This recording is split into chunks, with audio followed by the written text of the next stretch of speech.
also still stands. I'll communicate if it's legit, but it's kind of. Yeah.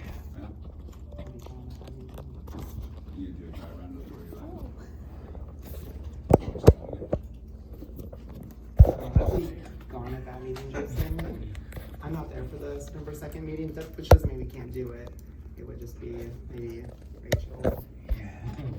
So, but I would suggest we do like a practice run. Okay. And fit it in next week. I was convinced. I was originally not going to do it, but now I will.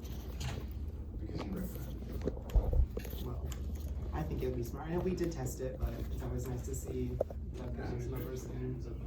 Heck yeah. Don't worry. Yeah. No concern. Right. What up, Lewis? What's up? What up? All right.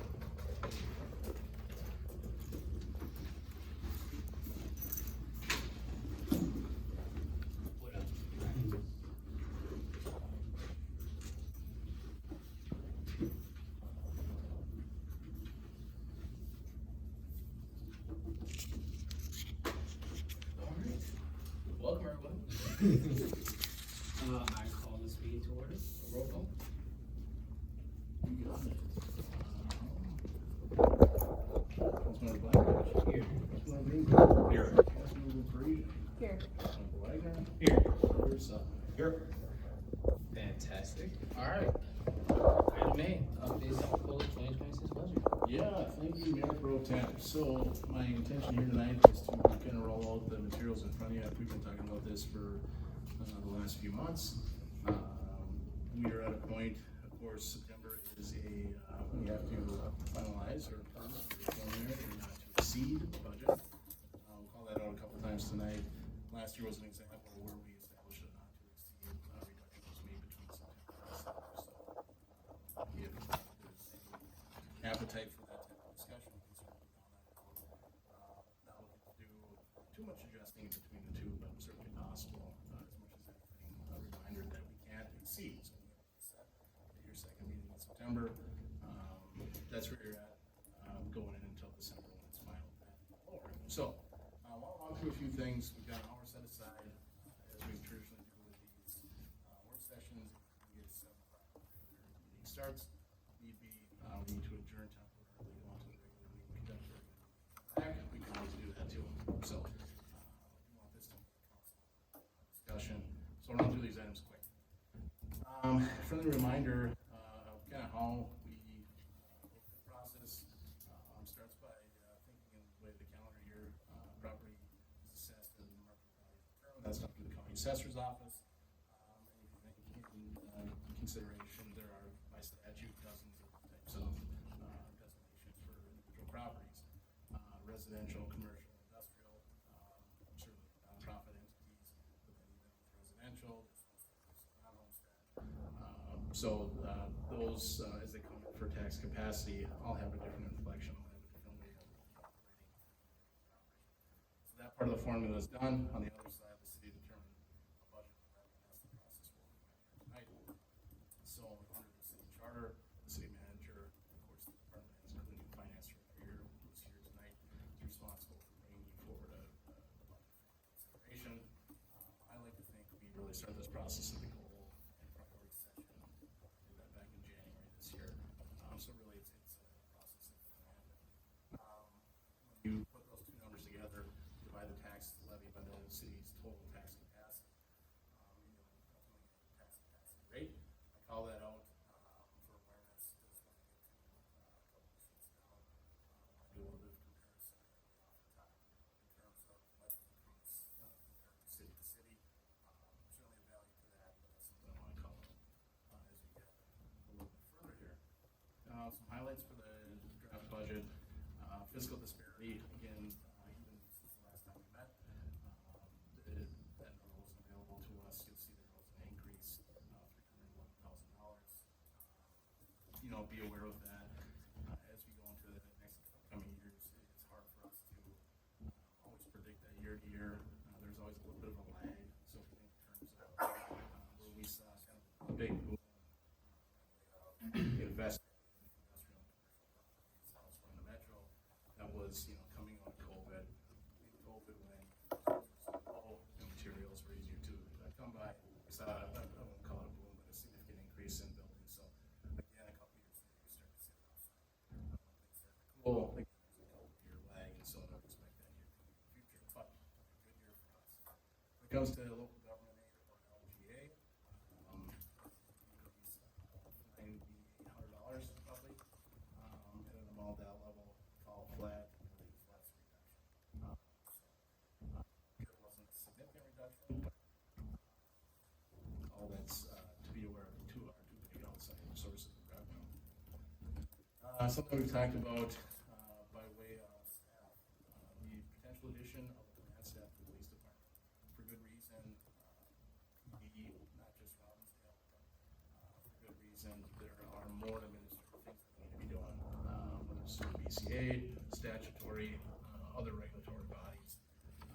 There's just more that we're required by way of reporting, et cetera, et cetera. So as we're both stretched thin from top to bottom, and I think a good comparison, the first budget I presented, nobody on council currently discussion now here, years later, where we're starting to see some returns on in the last couple of years in the program.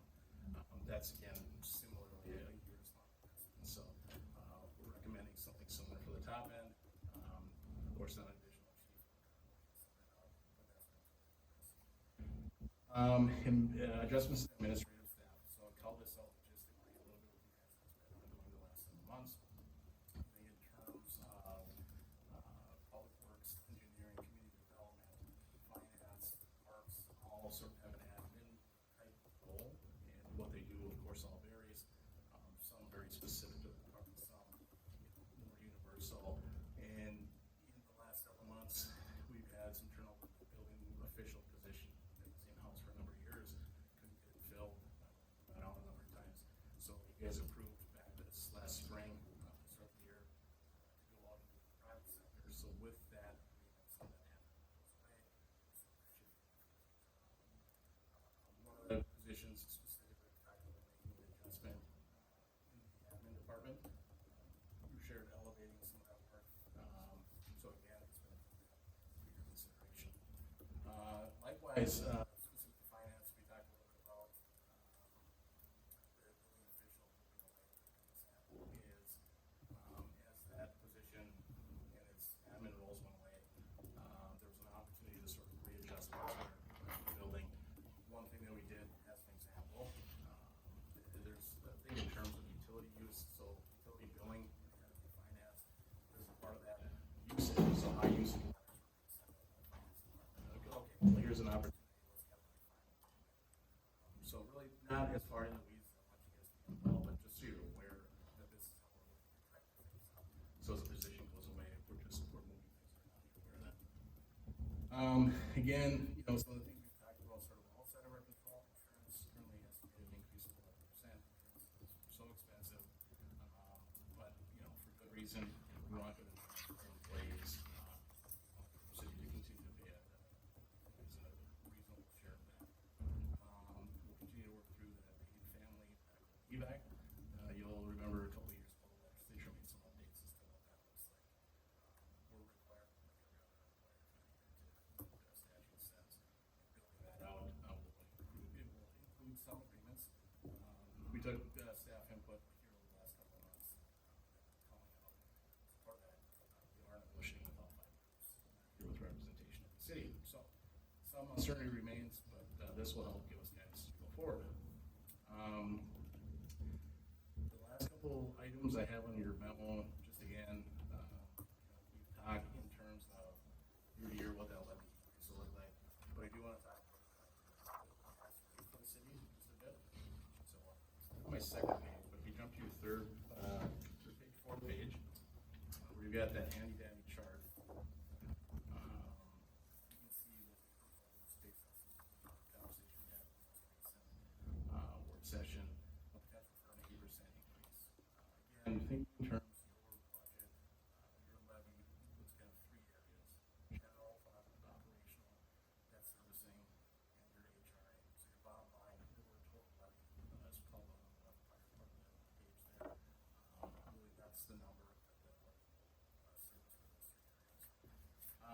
look at the bottom, in your left column there, sometimes it's helpful to frame up what that estimated per month, or per year, excuse me.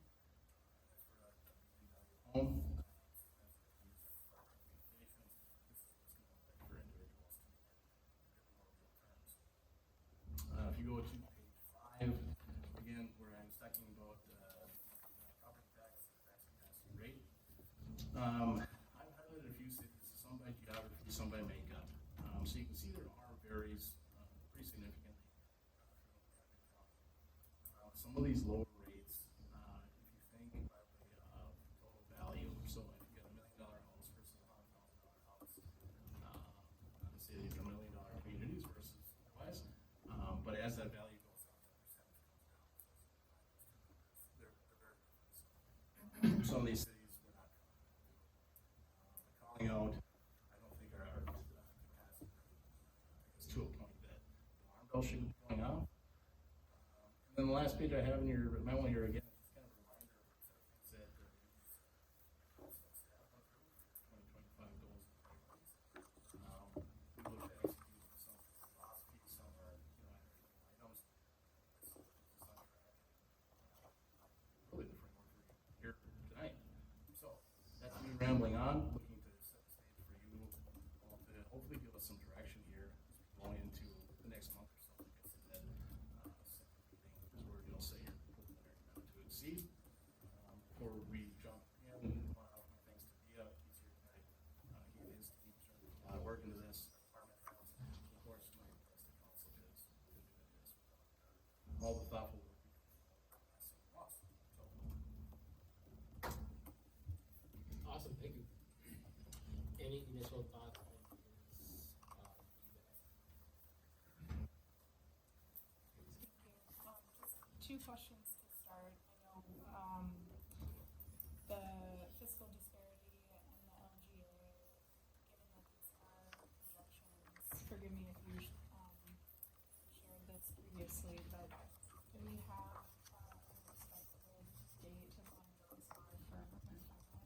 The language I put in here was projecting a bit of uncertainty, projection. Those are finalized. They are, okay, thank you. My other question is related to the point on the reduction in parks maintenance staff. Can you tell us? Yeah, so with parks maintenance, one of the things we did, 23 going into 24, there was an ask for an additional full-time position. For a few different reasons, there wasn't an approval for that. 24 into 25, we did make an approval for that. And then at the staffing level, they were having issues in the springtime going into summer.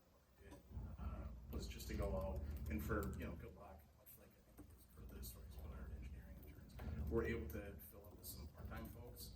So we had some retirees that were able to come and cut some grass 2-3 days a week. We were able to get some younger kids into those full hours. But we were at a point where we didn't need both. So we kind of bolstered on the seasonals and we had that maintenance. So now we're at the point we're going to have to cut some of those out. Thank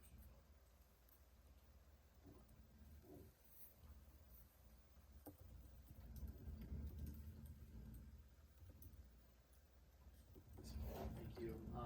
Yeah, I guess going off of the staffing question, the adjustments, I probably missed this, but the adjustments in administration staff, adjusting finance staffing levels, are those like classifications of people who change it for full-time people, where what you kind of mean by adjusting? Yeah, good question. So all of the above. One of the things we've done in finance, we were struggling to find the support that the director needed. And I think traditionally, we had sort of a structure that worked with maybe call it more staffing hours. So some part-time, some full-time, put it all together. What we decided to try and do so far has been working great. We elevated one of the positions, title assistant director, been working really well. So kind of looking at what's our pot of hours, what's our pot of money, what is the what's the sense of people in finance? This might shock you, but working in local government finance is not a real glorious job, and not a ton of people are excited about it. But got a finance director that's, you know, knocks it out of the park constantly. But part of it, you know, when we talk about recruitment and retention, it's not just the dollars and cents. It's like going after and finding people that is what they want to do. Elevating that position a little bit allowed us to do that. Similarly, we're looking to do some of that with the admin. I think the reclassification, some of the admin position, no, we're not doing that, but it's been maybe a bit of an organic, kind of getting the group together, who's doing what, who's taking what on. Hasn't always been perfect, but we've come a long way in the last 6 months. I know previous years' discussions, we've kind of floated the idea of, like assistant city manager or something equivalent to that. Is that, in a spot where, or I guess, yeah, what are your thoughts on something like that? Yeah, so title not determined, I would support something like that, that is well taken as part of this, whether it's administrative services director, a true assistant. You know, I'm not the sob story, but I would not be comfortable going to the boundary wires because we don't have somebody set to that as a city manager in my absence, right? Not that somebody else can do that, but we just, through our structure, through the city charter, there's just nobody that establishes that. So that, plus the other things we talked about in my review, that is included in the budget. Yeah, I'm happy to hear that.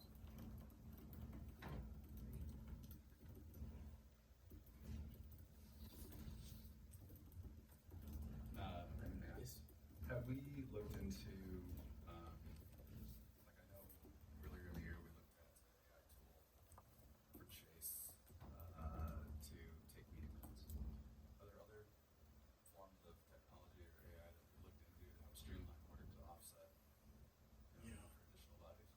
Yeah, it's a great question. So we are, you know, we're taking those steps, I would say, from a couple different perspectives. I think to what we were more talking about, working to use technology, not necessarily for reduction of staff, but to increase efficiency. Right? So we're constantly looking at those modules, those tools.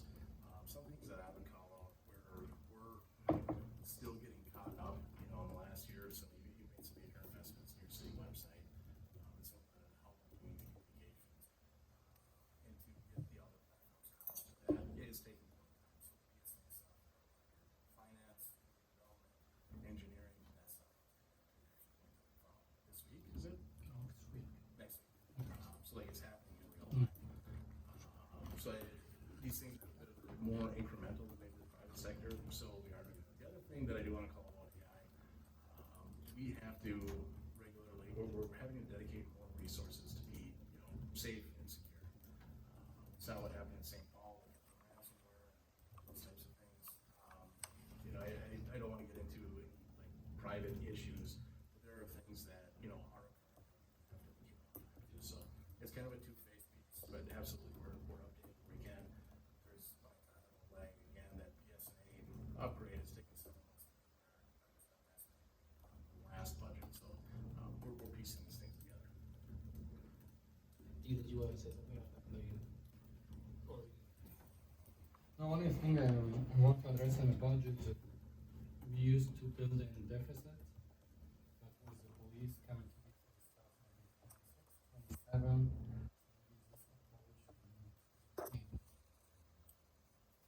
Every year we get surplus because we are short 7 officers.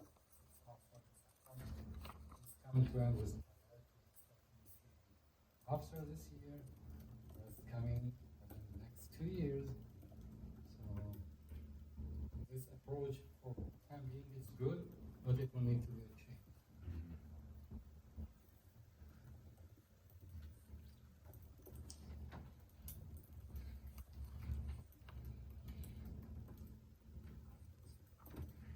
So, for the tax capacity, the 56.13, that is the 2025 number. And when we look at this chart, this is like against all those are 2025 numbers for all those cities as well. I guess one question I have is just like, if you look at, you know, there's several cities surrounding us where it's a higher number than what we have.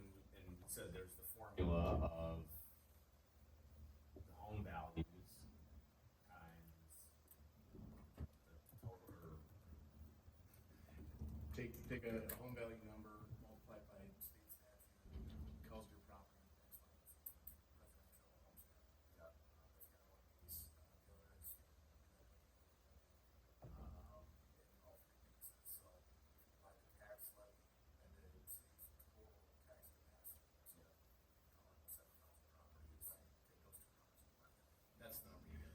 So, would you say in general that it's, like, where I'm seeing it's much higher, is that because they have less property, like there's what's the disparity there? Is it like value? I mean, like if you look in Minnetonka or like Chanhassen is a good example where it's much lower because they have fewer homes, but those homes are at a much higher value on average. So that brings that number down, right? Yeah, it's drastically. So again, if you compare $1 million home to $100,000 home, and your goods and services for the year are, you're gonna pay me $10,000 a year on, that's 1% for the $100,000 home, 0.1%. So that's very simplified, but that's Totally. Do you have a sense of like in our neighboring cities that are similar? Is it more around like number? Is it value? Is it maybe it's all of the above? I think it's all the above. So if you think about, let's call it the Quad Cities, Crystal, New Hope, Golden Valley. If you think in terms of Golden Valley, Fortune 500s, car dealerships, that throws it out of whack. Crystal, comparable housing stock. The further west you get, a little bit bigger, a little bit higher value, but more commercial, a little bit more industrial. New Hope, kind of both of those things happen. So it's not always an apples to apples. So one of the reasons I call that out, we often compare ourselves to, what are our neighbors doing? Nothing's been confirmed, so it's not supposed to be something on the Golden Valley. Everybody will go through this process, and we're talking to my peers. I'm hearing as low as 4.5%. I expect one to close to 18%. Say it's gonna be 18%. A few reasons. But they're also, and they're being very transparent about this. They went through a series of years where, if you look at your chart, further left, over that year, the more use a policy of 40 to 50% reserves. If you were more, that's say the 30%. Sure, you can keep doing it. But that's not sustainable because they are spending it free over $1 million.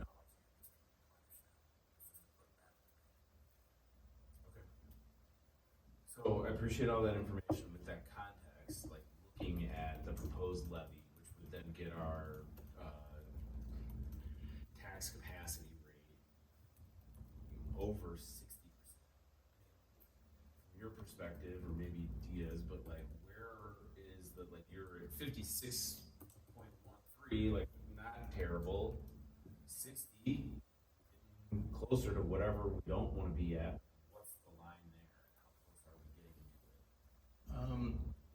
I think by that measure, that puts you competitive with your peers.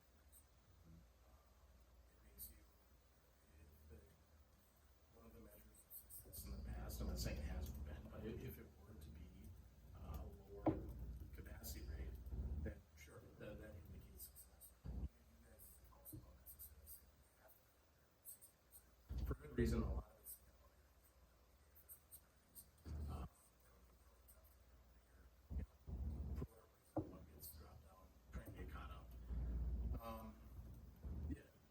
say it again, I think that makes you competitive with your peers. Okay. Which then kind of leads me to my last question, which is, you're recommending an 8% increase, and I know that's where we landed for last year in the levy, and I'm really hoping we can lower that from 8. I guess I'm wondering from your perspective, like what are the sacrifices that we would be needing to make to get, it's like we've got no change, 6%, 8%, 10%. I'm definitely not leaning towards more. So if we go less, like what does that mean? Are we making sacrifices in our reserves? Are we making sacrifices in the plan for staff? What are we actually looking at as we go down? Because you're well aware you're not gonna get a straight answer. Out of the gate, I wanna start with, it's still our intention to, whatever we get for this, you're here, between now and September, Dee and I will look to trim whatever we can. That number at 8% with this budget, deficit of $700,000, it's not out of line, but I think we should trim that down, so we're gonna want to do that. Now, if you were to push to say, well, lower the rate, it's gonna be those two things that we start with. Cutting staff.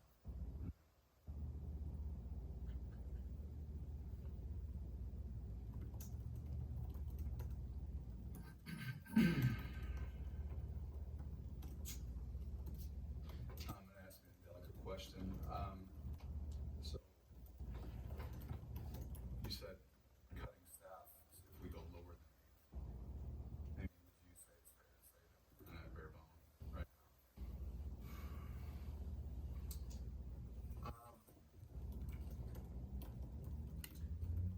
I think we're delivering the services that you're asking us to deliver. I think that if you want to move into that position, it has to come with a recognition that whatever the service is, I don't use this as an example.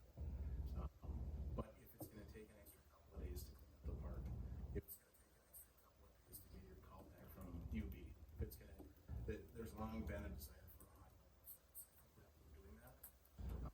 You as a council have to accept that if you go lower than that, there's gonna be a reduction. We'll work to figure that out, and it's not to, slump off and not call people back, because we're sitting around knowing. It's gonna be, there's less people to do the same amount.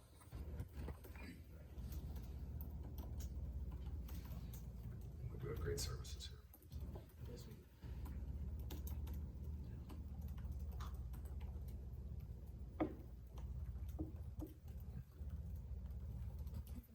Question. Yes, please. Thank you. So with the proposed 8% increase, while you've already outlined some adjustments with staffing, that at 8% is not indicating a reduction of staff by way of layoffs or things like that, like, okay, thank you. No, I'm gonna get a clarification, with some of those adjustments, maybe a bit of attrition, positions is something we sort of got outside the organization. I think in the meantime, what we would start with, if there are vacant positions, after we know.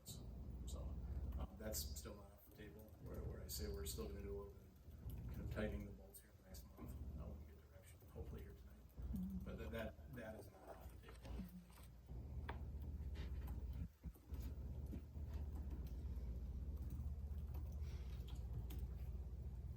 Yeah, I mean, cutting staff is hard. Culture. So, comfortable.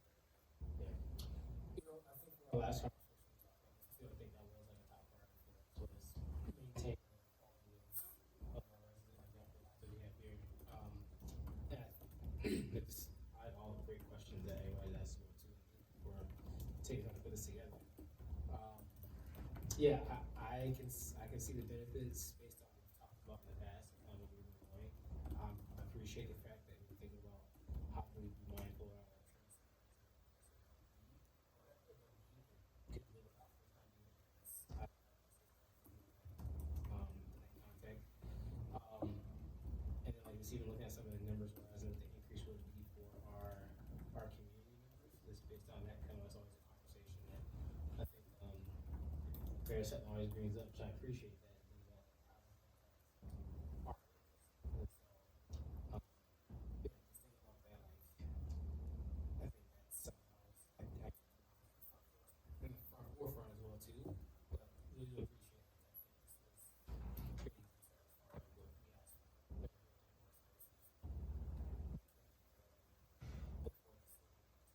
Look forward to share with this.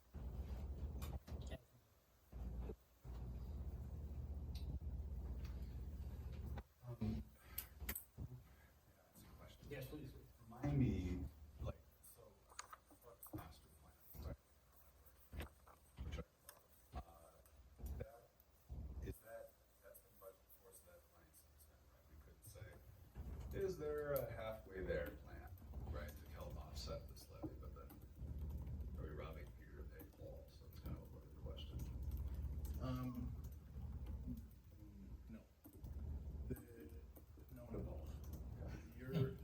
master plan. So when we put it together, we say, here's a 10-year plan for your system of 14 parks, big, small, playground, ball field, everything in between. To roll out comprehensively, a lot of those pieces would come under bonding. And we're getting good direction from council that, year after year, bonding saves it. You make the final payment on your car next year, the last payment for bonding X comes off the books. The direction is to utilize that for savings for the following year. We as staff were cognizant, so now we can create a discretion exists. These are some of the bigger ticket items. Thinking in terms of park, building, some of the infrastructure that's going there. Some of the playgrounds that are dated, we can get creative, and if that's the direction from the council, that maybe it's a year's long fix. Like Emma talked about this lag, it's going to kind of push what direction we do for these things. So what we're talking about here tonight is your operational levy, but when we go into the 10-year CIP that you approve in December as a part of the formal budget process, we'll maybe look at trimming a little bit there, knowing that that additional debt isn't something that's of an appetite, at least in the next couple of years.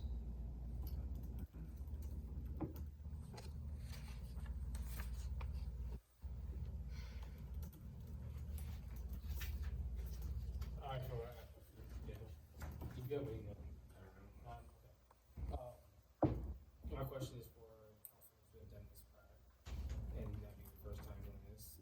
What are, as we're thinking about this as well too, what would be some of the areas that,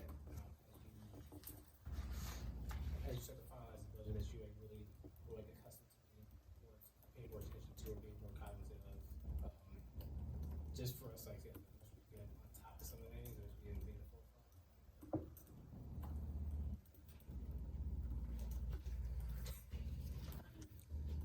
I could jump in. I think staff is usually where I kind of put a lot of emphasis when I look at stuff and when I consider things. I think, to Dia's point, we've had this kind of ongoing, I guess I can call it staff shortage in the police department, and so that's kind of been like a cushion, if you will, for the budget. But it sounds like that's changing, which is, so you have to reconsider that. And I think just, putting it in perspective too, like, it's not just the city that's increasing the levy, it's the school board, it's the county too. So it's multiple things at once. And I think the comparisons for different cities is also very useful. To me, watching the news and seeing, because like when we set our like preliminary levy, other cities will too, and so making sure you're staying up to date with other and other places.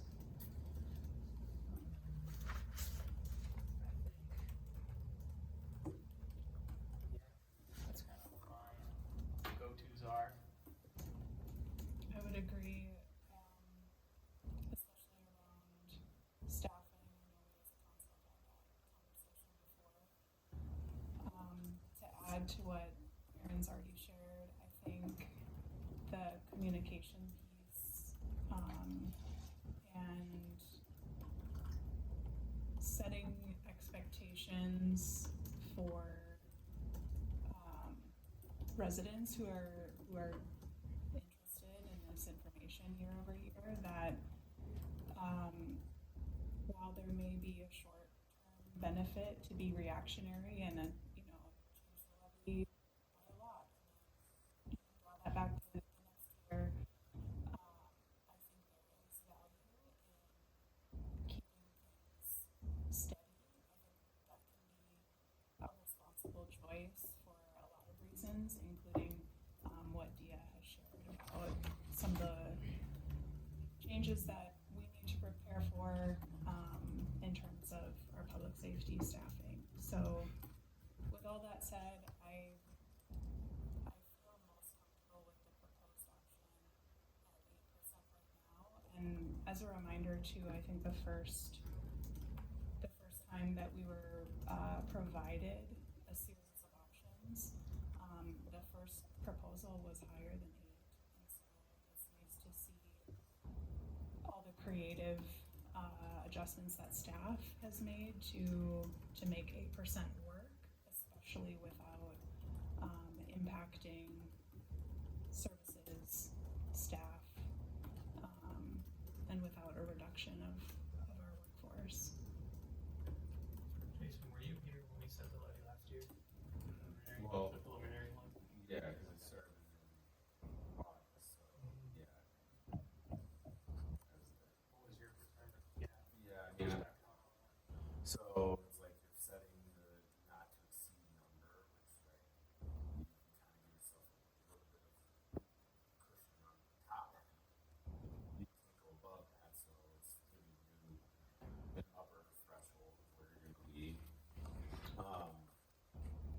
It seemed like things were reasonable, and I've been listening to the rest of the council. There was kind of a push to like, how can we get this a little bit lower from where we were starting last year.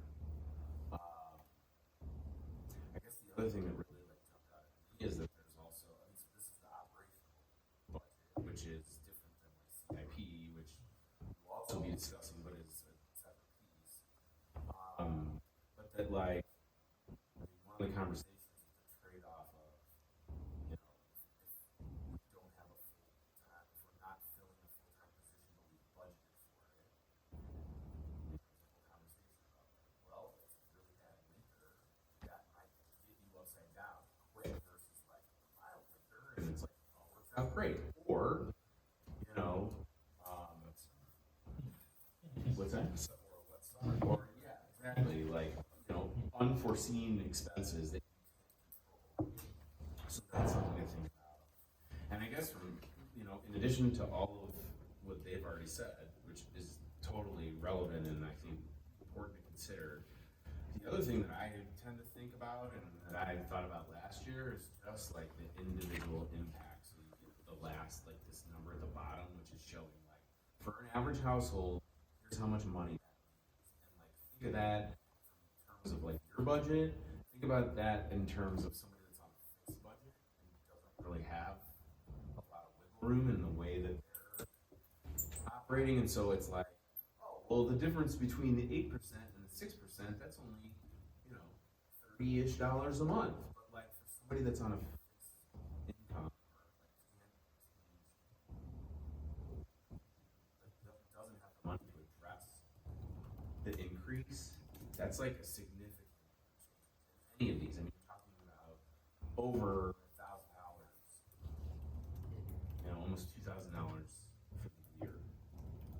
So I try to like put a personal hey, yes, everybody likes the services, and I hear that all the time too as a council member.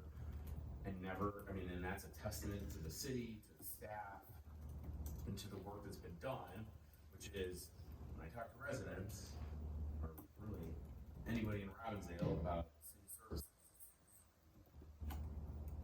it's almost always a good thing. There's, hiccups here and there, but like, the streets get loud, things are handled.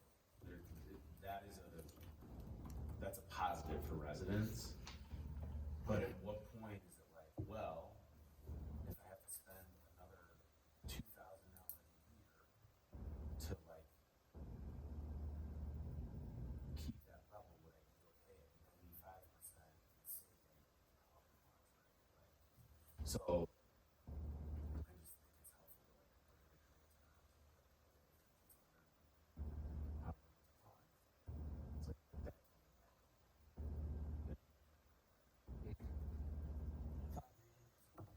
Correctly, I could be reading it incorrectly. I think the 100, that's for the full year, so like the estimated 50%, it's 178. Oh, right, yes, for a Yeah, full whole year. year. But still, Yeah, right, no, exactly, your point still, for sure. I'm thinking about. Yeah, I appreciate that. And so one thing I'm thinking about too is, I think, Leah, what you said around knowing that we can't continue to, with a deficit line. And thinking about the cushion that we have currently, as we move into this next year, we're gonna be hiring, that's like, we're gonna potentially 3 new officers as well too. How much of a cushion do you all feel comfortable that we need in order to continue to feel like we can handle also something to think about, like what cushion is there necessary to have for our city, our community? You're looking for staff, or you're looking for a council response? I think either. I'll jump in. So at your 8% right now, we've got 762 and change. So, to me, that's too high of a number. And I'm comfortable in the 8%. There are a few things we can trim out. Some maybe strange today, the bond issuance, we got some numbers down. It's not a huge savings. We'll see a little bit of savings there. Very well on that, assuming it gets approved tonight. Again, with some vacancies, we'll look, we'll talk about other opportunities that, say, engineering has 2 vacant positions, do we elevate one and try and get that person that can do a little bit more in both areas? I think, a couple of departments already seem to work, knowing that this conversation was coming, so, less than what you have right now.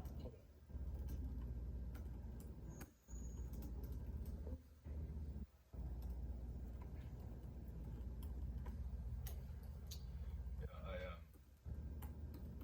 I'm comfortable with 8 being the ceiling. It just, again,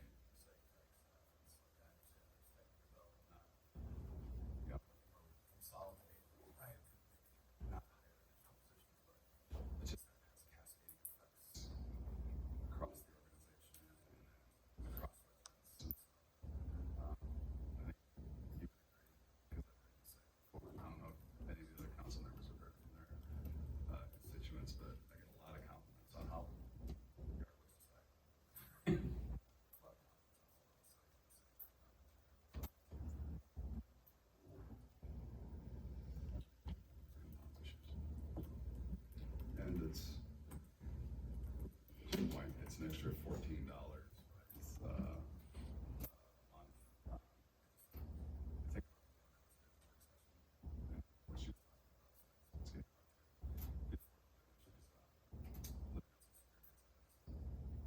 the specter of what kind of counties are coming in with and what school boards are coming in with, which somehow really is us, it's our fault.